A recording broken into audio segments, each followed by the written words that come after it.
Morning everyone. I thought I'd show you another book while I was at it today. This is a new addition to our collection, but I only managed to read it last night.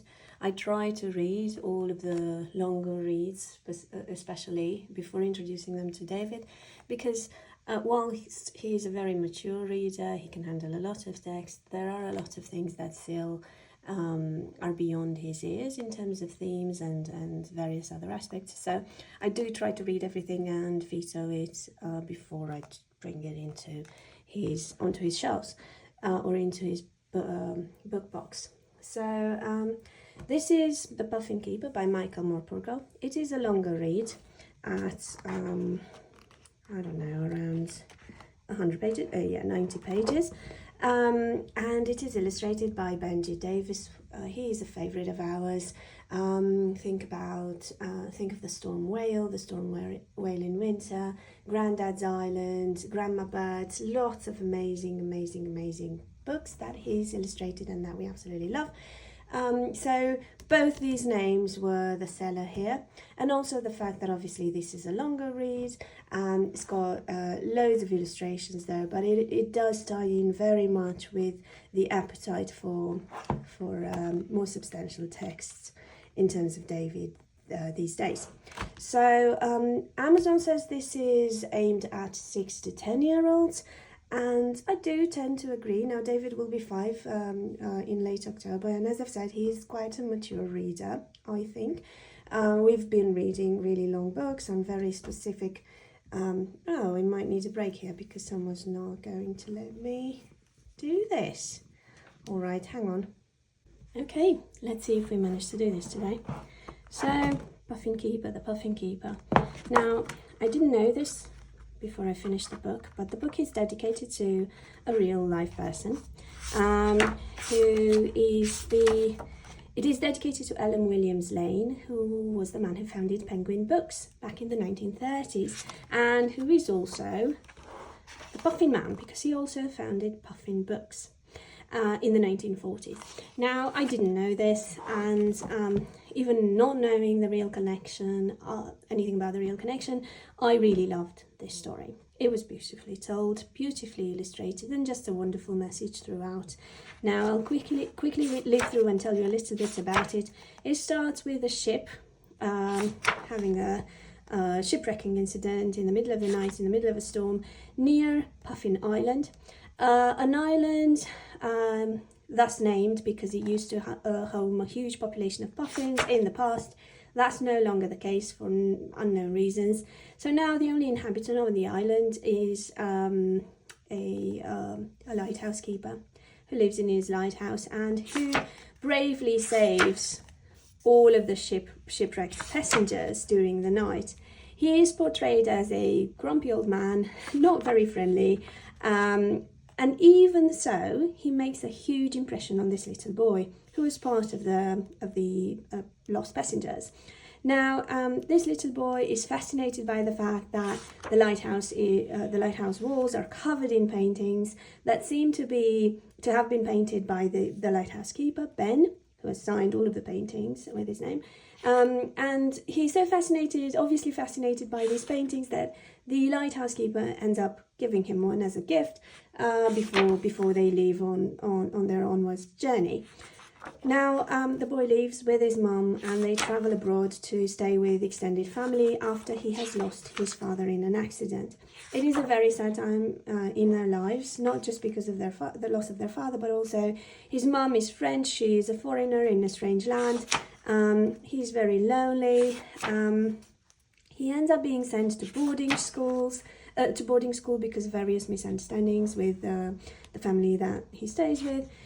In boarding school, he starts doing sports quasi-professionally. He starts painting, forever inspired by this lighthouse keeper that he's met a couple of years ago. Now he keeps researching the lighthouse keeper. He keeps sending him letters, both himself and his mum, and they never get a reply. He finds out that the man was offered a medal for his bravery, but that he didn't accept it, and so on. And when he is of age, he decides to travel back to Puffin Island to see what has become of him. And he does that. he finds the lighthouse keeper there. He's still the same man, although he's no longer a lighthouse keeper because the lighthouse has been put out of commission. So he's a sad man who has lost his purpose in life.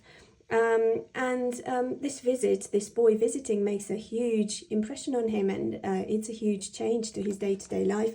The young boy, who is a young man now, he decides to stay for a while.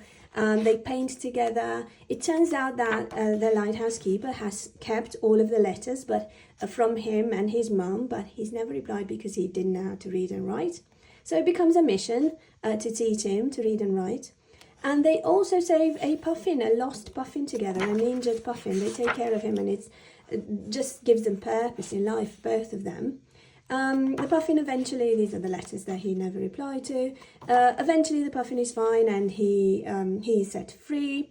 They continue painting and reading and writing together for a long time until, also the puffin keeps coming back, and at times he brings back a couple of other puffins with him, until war breaks and the young man is summoned home to enroll into the war.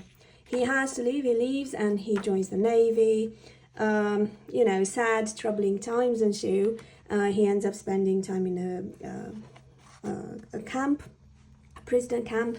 But he does get back safely and back to his mum, who has rebuilt her life.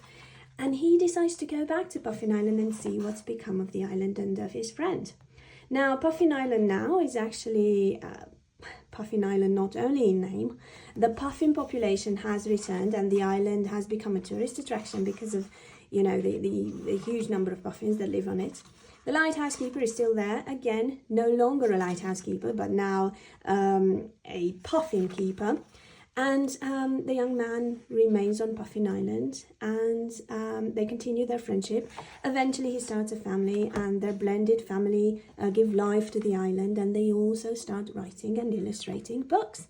And this is where the connection to Williams Lane sort of comes, as the man who founded Penguin Books. Penguin Books being like a lighthouse in the storm for people who found comfort in reading at a time of great torment. We are talking here about a publishing house launched in the 1930s, and we know what came after that in European history and world history. So yeah, this is the Puffin Keeper. Now, as I've said, I pre-read this to figure out whether it was suitable for David, and there are some aspects of the story that are delicate and may prove a challenge for him. Stuff like obviously the war and the idea of prisoner camps and the fact that there's a silly, horrible accident where this little boy loses his father. The idea of growing old alone without a purpose in life and things like that. They're all big themes that may be a little too much to handle at this age. Now, we're going to attempt this, adapt it as we go along. It does help that I've read it, and I know how to kind of adapt it as we go. But it is a wonderful, wonderful story. I really enjoyed it. It made me really happy. So yes, and also it ties in with the fact that we've recently, with David, we just read a book about the sinking of the Titanic. He's absolutely fascinated with all things related to ships and boats and sort of shipwrecks and things like that, beyond just his normal pirate obsession. So that ties in really well with this book. And also I think the puffins themselves, this is why I actually got this book, because of the puffins, because we were recently on a on a couple of holidays, and he became obsessed with puffins on one of these holidays.